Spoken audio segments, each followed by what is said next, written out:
Dipakai dari kalangan pekerja hingga band ternama dunia Nirvana, kemeja flanel mampu menerobos tren fashion dunia. Kita semua udah gak asing dengan kemeja motif kotak-kotak ini. Mau di kantor, di mall, di kampus, sering kita jumpai kemeja dengan motif kotak-kotak ini. Tapi tahu gak sih gimana sejarah mulanya tren kemeja flanel ini? Namun flanel disimbolkan sebagai bentuk perlawanan. Dan terjadinya revolusi industri pada abad 18 membuat flanel mulai tersebar keluar Britania hingga sampai Prancis dan Jerman. Flanel menjadi sebuah ikon bagi para pekerja lapangan di Amerika.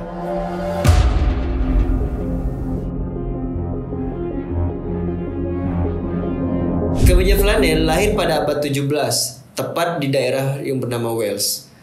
Awalnya, kemeja ini digunakan para petani untuk menghangatkan badan mereka. Namun, pada saat itu, kemeja flanel hanya diproduksi secara rumahan dan tradisional, sebelum pada akhirnya diproduksi massal pada awal abad 18. Adanya penemuan mesin uap dan terjadinya revolusi industri pada abad 18 membuat flanel mulai tersebar keluar Britania hingga sampai Prancis dan Jerman. Adanya desakan pasar untuk mencari bahan baku yang lebih murah, maka bahan flanel mulai bervariasi.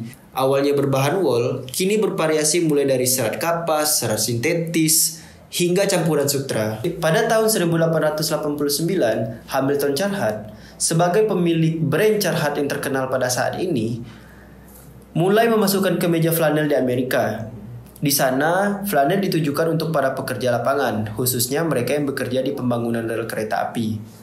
Tujuan Carhart untuk membuat flanel sederhana, yaitu sebagai kemeja yang tahan banting, nyaman dipakai, dan berkarakter untuk para pekerja. Berjalannya waktu, flanel menjadi sebuah ikon bagi para pekerja lapangan di Amerika, terutama untuk para penebang pohon. Mereka biasa menggunakan flanel yang dikombinasikan dengan jeans tebal dan sepatu boot.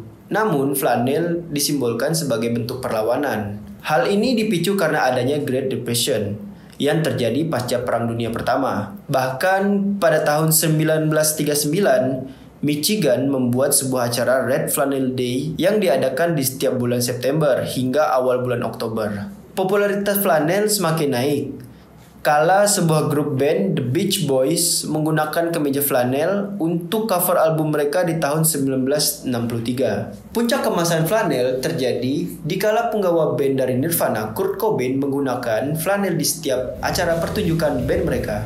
Kurt Cobain menandai kemunculan tren fashion grunge yang menyiratkan sebuah perlawanan terhadap tren fashion sebelumnya. Tren fashion sebelumnya yang dimaksud Kurt Cobain yaitu penggunaan jaket kulit, perhiasan bling-bling, dan semua aksesoris yang sebawah dipatahkan oleh konsep grunge yang mengedepankan kenyamanan. Tren ini sangat masif terjadi di tahun 90-an hingga 2000-an awal. Aktor terdepan yang menjadi kiblat fashion itu sendiri yaitu Kurt Cobain dan Pearl Jam. Saat ini, flanel marak digunakan di berbagai kalangan untuk berbagai acara.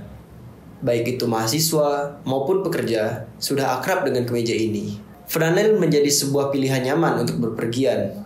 Tak hanya itu, dengan pola corak khas membuat flanel ini punya daya tarik tersendiri.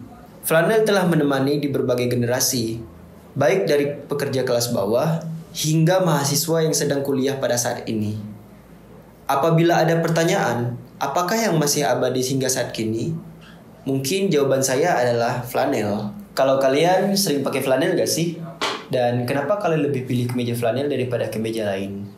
Yang terakhir, kalian pengen bahas sejarah dari fashion item apa lagi nih guys? Bisa komen di bawah ya.